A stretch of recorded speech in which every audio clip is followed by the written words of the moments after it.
To fully appreciate the significance of the Battle of Thermopylae in 480 BC, we need to zoom out and consider the broader context.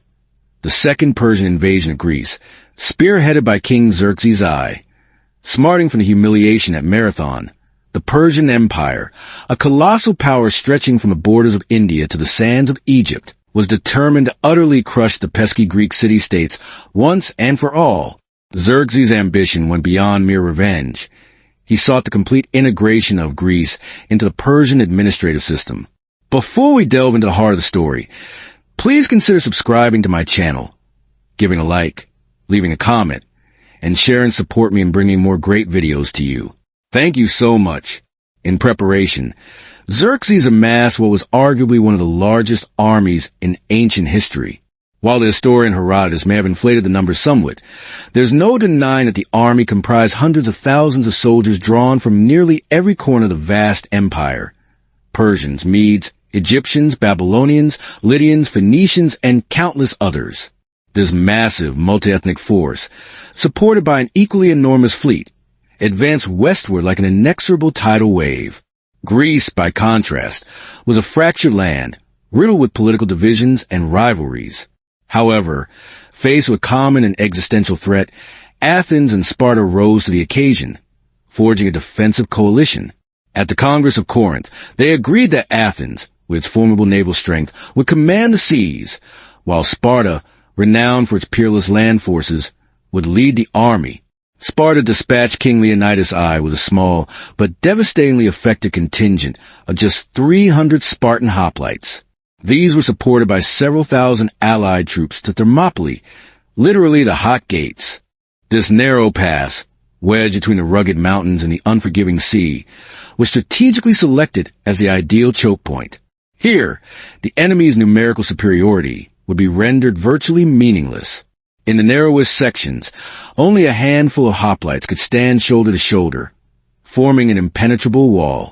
Leonidas keenly understood that this location held the key to slowing, or even completely halting, Xerxes' overwhelming force. When the Persian army finally arrived, the sight was nothing short of awe-inspiring, perhaps even terrifying. Seemingly endless waves of soldiers stretching to the distant horizon, banners snapping the wind, drums pounding a relentless rhythm.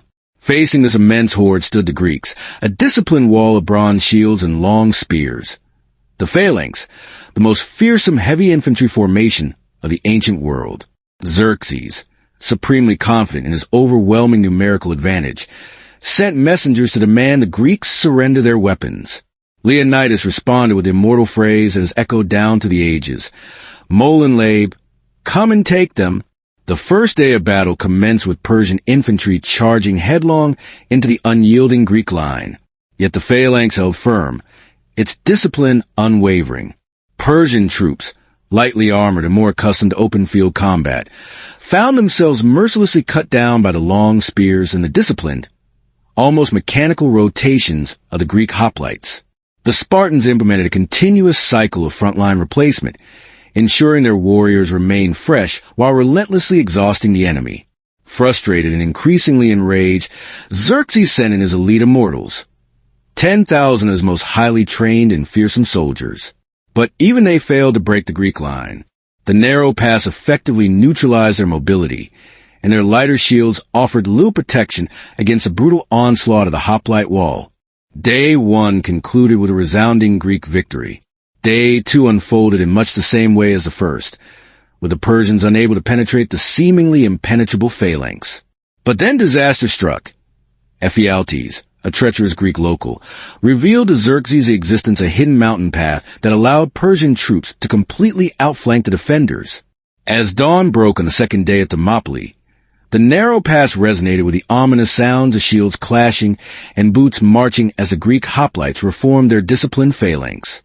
Xerxes, still reeling from the disastrous losses of the previous day, stubbornly refused to believe that a mere few thousand Greeks, led by a Spartan king and a paltry 300 elite warriors, could possibly withstand the might of the Achaemenid Empire. His pride, the very legitimacy of his throne, and the success of his entire invasion now hinged directly on the events unfolding in this cramped and rocky gateway. On the Greek side, Leonidas calmly surveyed the terrain with the unyielding clarity of a seasoned commander. He knew Xerxes would never order retreat. He also knew that the Persians, despite their vast numbers, were ill-suited for fighting in such confined terrain. The narrow pass nullified their advantages in cavalry, archery, and light infantry. Only heavily armored, disciplined soldiers could fight effectively here, and in that respect, the Greeks held a distinct advantage. But Leonidas was also acutely aware of another inescapable truth. The Persians would not simply stop attacking. Their devastating losses meant little to an empire that stretched from the Indus River to the Nile. Xerxes could afford to lose 10,000 men without a second thought. Leonidas, on the other hand, could not afford to lose even 10. Thus, every tactical decision, every calculated risk mattered immensely. The second assault. Xerxes commenced the second days fighting with a fresh wave of median infantry. Soldiers who had proven their fierceness in past campaigns, including against the mighty Babylonians and Egyptians. Their weapons gleamed menacingly beneath the morning sun, wicker shields, long spears, and wickedly curved swords. They advanced with grim purpose, chanting war cries and beating their shields in an attempt to intimidate the Greeks. But intimidation tactics held little sway over the Spartans. When the Medes charged, the Greek phalanx absorbed the impact like an unyielding wall of bronze and oak. The clash was nothing short of thunderous. Spears thrust forward with deadly accuracy.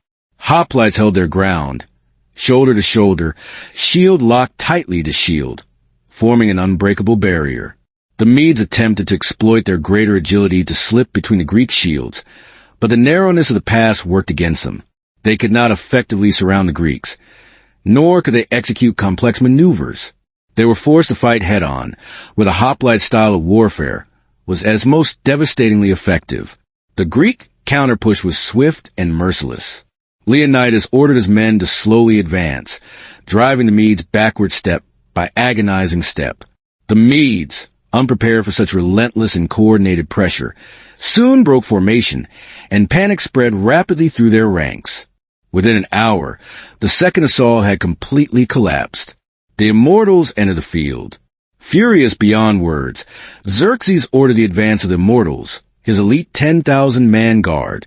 These were the most highly trained and fearsome warriors the Persian Empire could muster, heavily armed, rigorously trained, and impeccably disciplined. They had crushed rebellions across the vast empire and were considered virtually invincible. But even the Immortals struggled mightily at Thermopylae. Their shields were lighter and less robust than the Greek hoplons. Their armor was noticeably thinner, and their spears were significantly shorter. Against ordinary troops, these disadvantages were negligible. Against a tightly formed wall of hoplites, however, they proved to be disastrous. Leonidas immediately recognized the Immortals as they approached. Easily identified by their ornate dress, their perfectly disciplined ranks, and their quiet, almost unnerving air of confidence, he ordered his men to switch to a rotating defense. The front rank would fight with unwavering ferocity, then rotate to the second rank to avoid fatigue, a Spartan innovation that allowed them to maintain relentless pressure for hours on end. When the Immortals finally clashed with the Greek line, the sound was like iron grinding against solid stone. At first, they pushed hard, supremely confident that their superior skill and fearsome reputation would be enough to shatter the Greek formation. Instead, they found themselves trapped in the deadly choke point. Their superior numbers aided them little.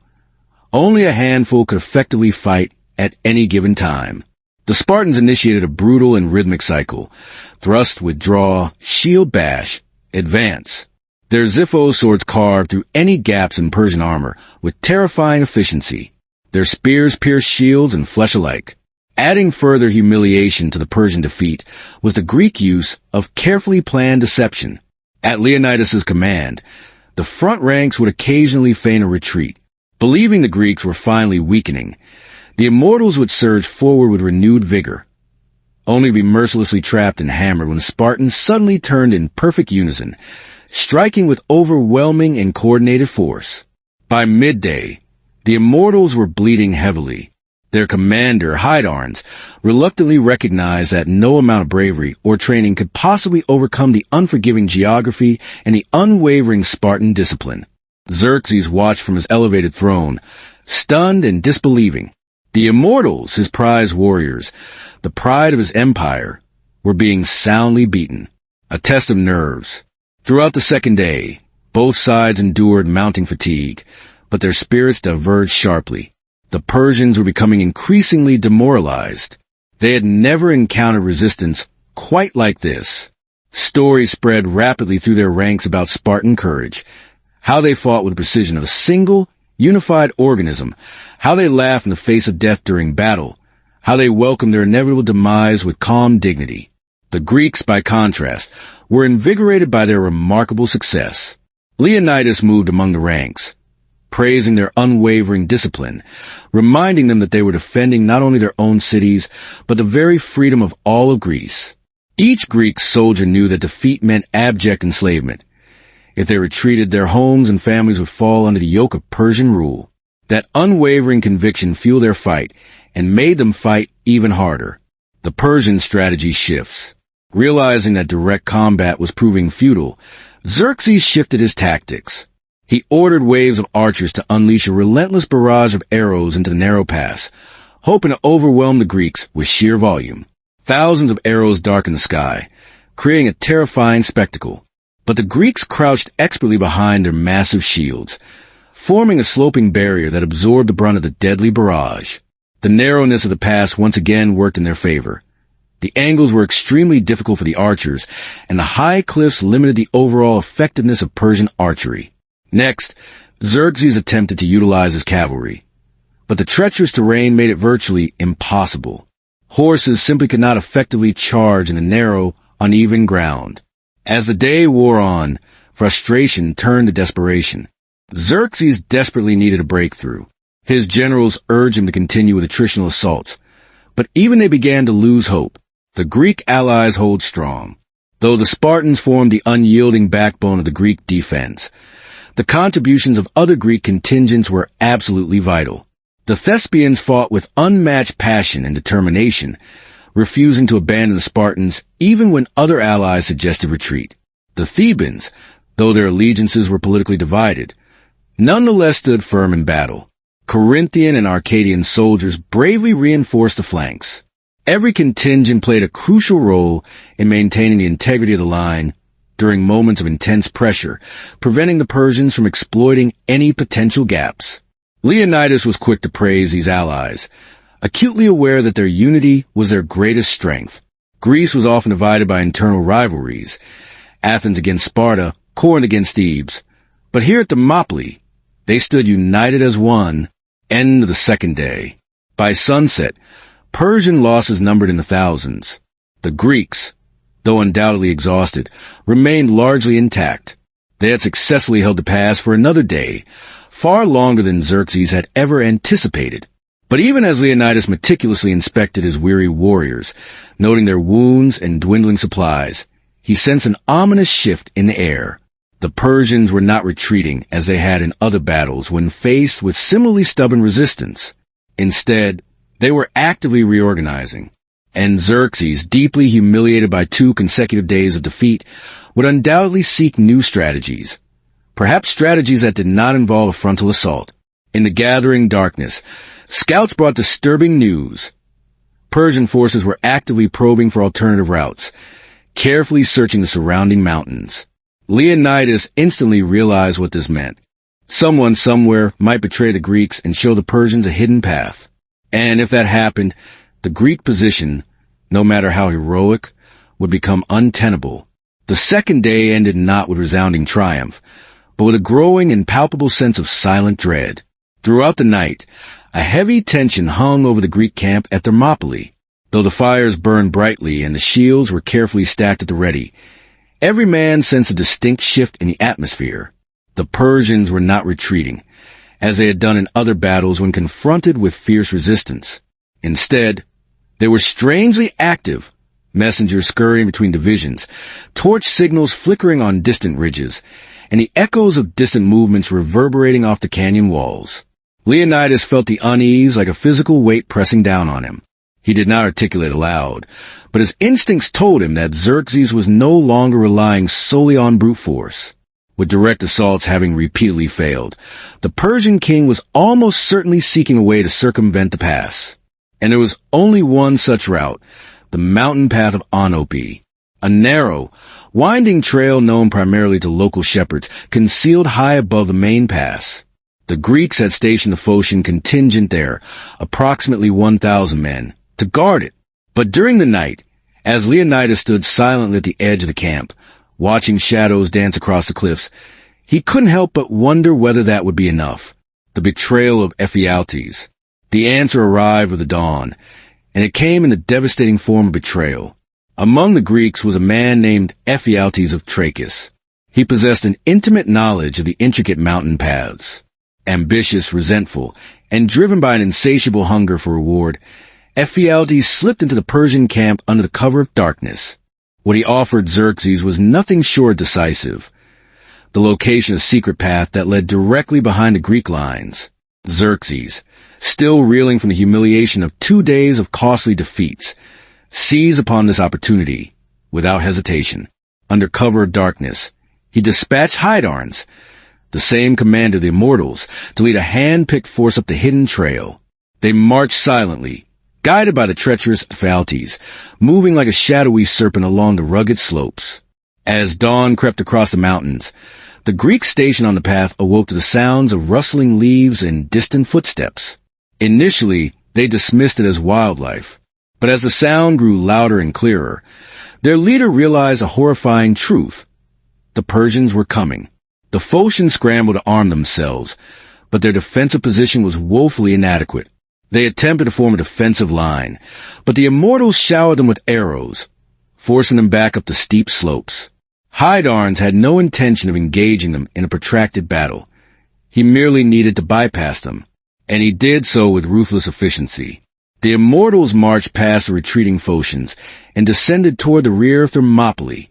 With that single act of betrayal, Leonidas' position became irrevocably doomed. The message reaches Leonidas. By mid-morning, a Greek scout raced into the main camp, breathless and pale. His urgent words cut to the camp like a sharpened blade. "The Persians are behind us. The pass is lost." Leonidas listened without flinching. His commanders gathered around him, men from Thessaly, Corinth, Arcadia, Thespi. Each face reflected the same grim understanding. The path had been compromised. The Persians would soon crush the Greeks between two relentless forces. Retreat now was a viable option. They could flee south and regroup with the Greek fleet at Artemisium. Many allies vehemently urged this course of action, but Leonidas shook his head. Leonidas makes his final decision.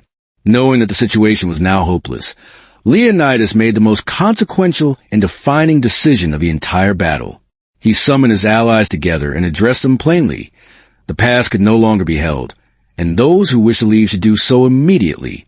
Most contingents withdrew, reluctantly with a sense of shame, but ultimately understanding the tactical necessity. Yet several groups steadfastly refused to abandon Leonidas. Asterisk the 300 Spartans, bound by their unwavering oath to fight to the death. Asterisk 700 Thespians, who voluntarily chose to remain, declaring that they would never desert Greece. Asterisk 400 Thebans, whom Leonidas retained, possibly as hostages to ensure their continued loyalty, but who nonetheless remained on the field. This corps of roughly 1,500 men prepared for a final, desperate stand. To them, Leonidas spoke words that were not recorded in their exact form, but ancient writers offer tantalizing glimpses. He thanked them for their unparalleled courage, reminded them that their sacrifice would echo through the corridors of history, and urged them to fight with dignity until their very last breath. The men responded with calm acceptance. Some ate a final, meager breakfast. Others meticulously repaired their damaged shields. The Spartans sharpened their spears in silence, knowing that they would soon break, and they would be forced to fight with swords, then daggers, and ultimately with their bare hands. The final day begins. Xerxes, now fully aware that the Greeks were trapped, launched his attack with renewed confidence. His troops advanced relentlessly from the front as Hydarnes' Immortals descended from the rear. But even facing certain annihilation, the Greeks did not break. Leonidas ordered his men forward, surprising the Persians with an aggressive charge. The phalanx, though significantly smaller than before, crashed into the Persian front lines with astonishing force. For a brief moment, Persian soldiers recoiled, astonished that men who were doomed still fought with the ferocity of lions. The narrow pass once again restricted Persian numbers. Though they now attacked from two directions, they still struggled to bring their full weight to bear. Greek spears thrust with desperate precision. Persian soldiers fell in heaps. The Thespians fought fearlessly, matching the Spartan strike for brutal strike. Even the hesitant Thebans held their ground, at least for the moment. Spartan resolve. Ancient accounts vividly describe the sheer ferocity of the fighting. The Greeks pushed far enough forward to reach the bodies of enemies killed on the previous day. In the chaos of battle, the Spartans retrieved their discarded spears and shields to continue fighting. When their spears finally shattered beyond repair, they drew their short swords. When their swords broke, they fought with their fists and teeth. Nothing could make them retreat. Their unwavering courage shocked the Persians. Many later wrote, Persian and Greek alike, that it was as though the Greeks were fighting not for victory, but for the sake of eternal honor. The death of Leonidas. At the very height of the desperate struggle, Leonidas himself was struck by a volley of Persian arrows and thrown to the ground. A furious and chaotic battle erupted over his fallen body. The Spartans fought with the ferocity of enraged beasts, refusing to allow the Persians to capture his remains. For times the Persians were driven back. Their attacks repelled with savage intensity. Only when Hydarnes' immortals surged in from the rear were they finally able to overpower the Greeks guarding their fallen king. Leonidas died, but his death ignited an even more devastating wave of resistance from the surviving Spartans and Thespians. The last stand at the hill, as Persian forces closed in around them, the remaining Greeks retreated to a small hill behind the pass. Completely surrounded on all sides, they formed a final defensive circle. Their shields were dented and battered, their armor shattered, their weapons reduced to mere fragments. Yet they still roared defiant challenges at the approaching Persians. Xerxes, enraged by the staggering losses he had sustained, finally ordered his archers to end it. Thousands of arrows rose into the sky, like a dark and ominous storm. They descended upon the hill, ending the last stand of Leonidas' men. The battle was finally over, but the legend had only just begun. As dawn broke on that final day of resistance at Thermopylae, the pass, once a narrow, defensible throat of land, had become a desperate arena where the last echoes of heroic defiance reverberated against the sheer stone walls. Leonidas and his remaining forces, consisting of the legendary 300 Spartans, the dedicated Thespian volunteers led by Demophilus, and a small contingent of Thebans who remained either out of loyalty or sheer necessity, prepared for the inevitable final confrontation. They understood, with grim certainty, that they had been outflanked by the Persians. The desperate warning from the scouts, combined with the agonizing absence of any new reinforcements, confirmed their worst fears. The Persians were now positioned behind them, and escape was no longer a possibility. Yet not a single Spartan uttered a word of surrender. Their duty transcended mere survival. It was the unwavering preservation of their honor. As the Persian horn sounded, signaling the commencement of the final assault, Xerxes sent in the first waves of his infantry. No longer cautious as he had been in the previous days, he was now supremely confident in his impending victory. The previous 2 days had cost him dearly, and though filled with rage, he had learned enough about the tenacious Greek resilience to abandon any half measures. The immortals, rested and well-armed, marched resolutely forward. Leonidas ordered his men to tighten their already compact formation, with their backs against a small mound that later generations would reverently call the Hill of the 300.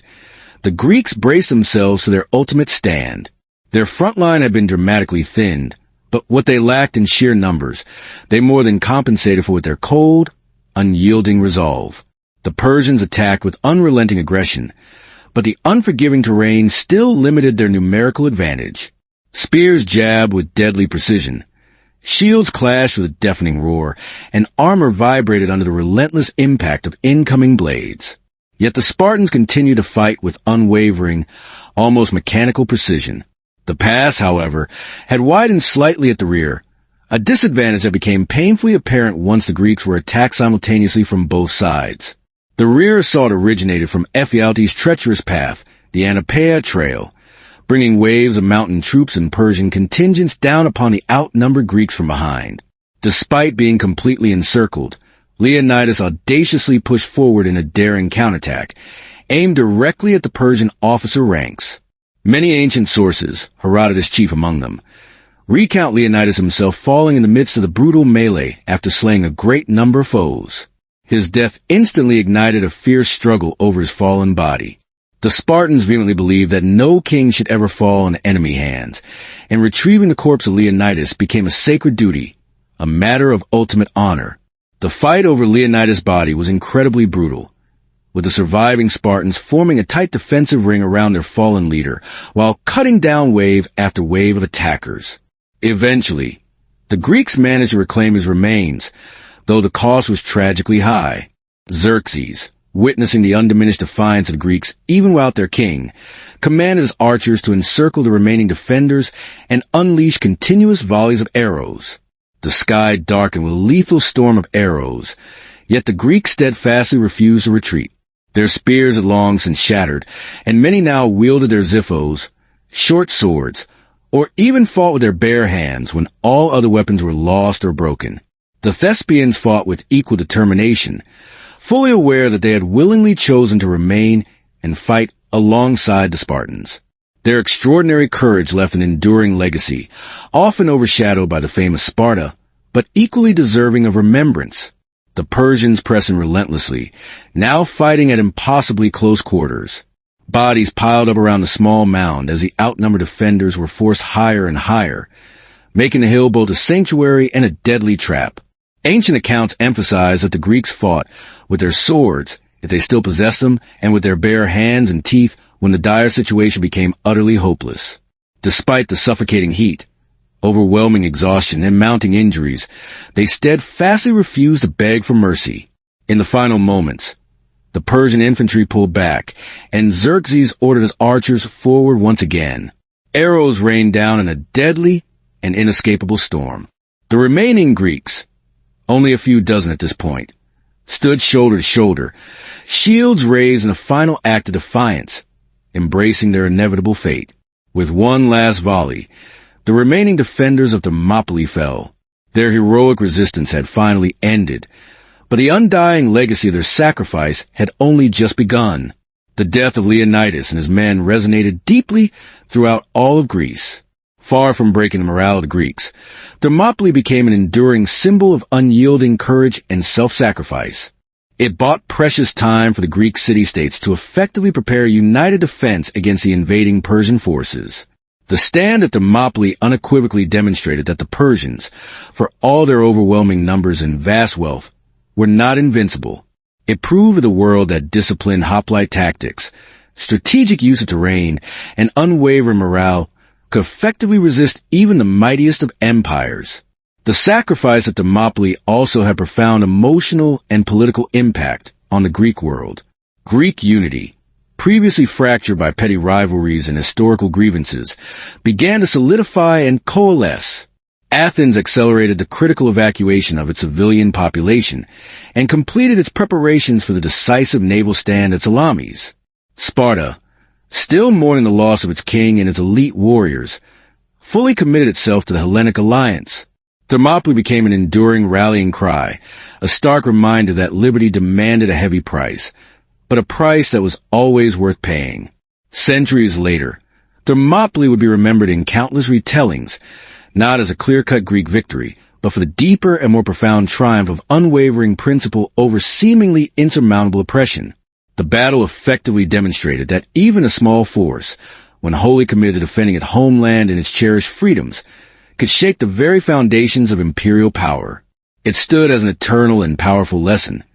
Courage, discipline, and selfless sacrifice can transform even the most devastating defeat into a spark that ignites a fierce and unquenchable struggle for freedom.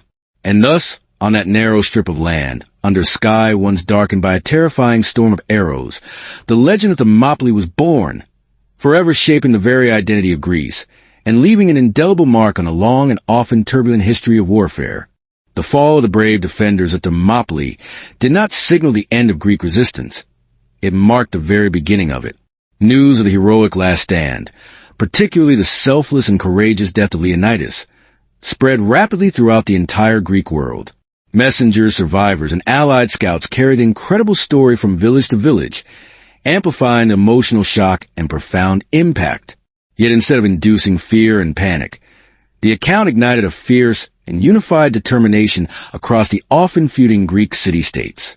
For the first time in generations, cities that had been long-standing rivals and antagonists now recognized that they shared a common destiny, a shared need to unite against a common enemy. Thermopylae had become the essential catalyst for a pan-Hellenic resolve to resist Persian domination. The immediate consequence of the battle was undoubtedly strategic. With Thermopylae having fallen, the Persians gained unimpeded access to central Greece, opening the invasion route to Boeotia, Attica, and ultimately the Peloponnese. However, the invaluable time bought by Leonidas' selfless stand had proven to be invaluable. Athens had successfully completed the evacuation of its civilian population, sending its non-combatants to the relative safety of the islands of Salamis, Aegina, and Treason. Naval preparations intensified, and the mighty Athenian fleet, supported by allied ships, strategically positioned itself for a decisive confrontation with the Persian navy. The Spartans, though deeply mourning the tragic loss of their king and their elite warriors, reaffirmed their unwavering commitment to the Greek alliance. Their grief transformed into an unbreakable determination to avenge their fallen comrades and defend their homeland. The Peloponnesian League accelerated the construction of fortifications across the Isthmus of Corinth, diligently preparing for a desperate defensive stand should Persia advance deeper into the south. Meanwhile, Xerxes marched confidently through central Greece, burning to the ground any cities that dared to resist his advance, and accepting the grudging submission of those who capitulated. The capture of Athens, though largely evacuated, served as a symbolic victory for Persia. Yet even as the city fell to the invaders, the Athenians did not surrender. Their formidable fleet remained intact, and their resolve only grew stronger at the sight of their sacred temples and ancestral homes being consumed by flames. The stage was now set for the next critical and decisive encounter, the Battle of Salamis. Thermopylae had not been a defeat in vain. It had set the essential conditions for what was to come. But beyond its direct military impact, Thermopylae carried a profound psychological weight.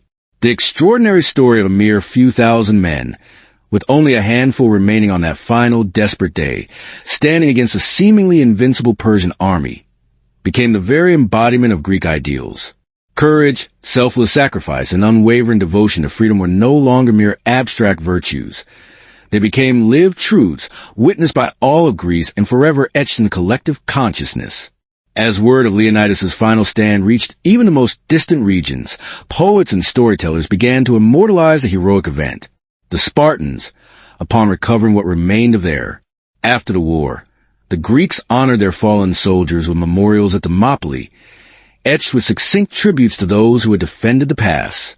The most renowned inscription, attributed to the poet Simonides, declared, "Stranger, go tell the Spartans that here we lie, obedient to their commands."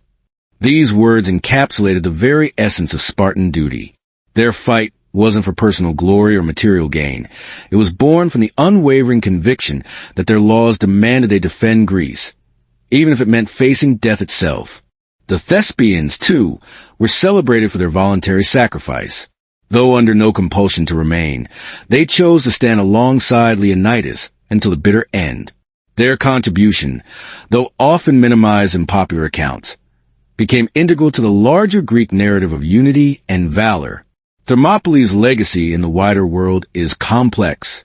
For Persia, it represented both victory and profound frustration. Xerxes had indeed conquered the pass, but only after suffering staggering losses and facing an enemy that refused to yield, even when completely surrounded.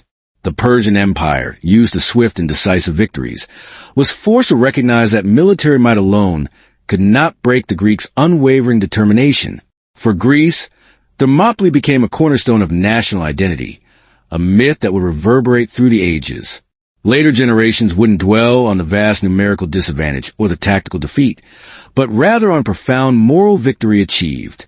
The battle served as irrefutable proof that a free people defending their homeland could defy seemingly insurmountable odds. In military history, Thermopylae stands as a prime example of a delaying defense. Strategically, Leonidas recognized that the narrow pass was the only terrain where the Persian numerical superiority could be effectively neutralized.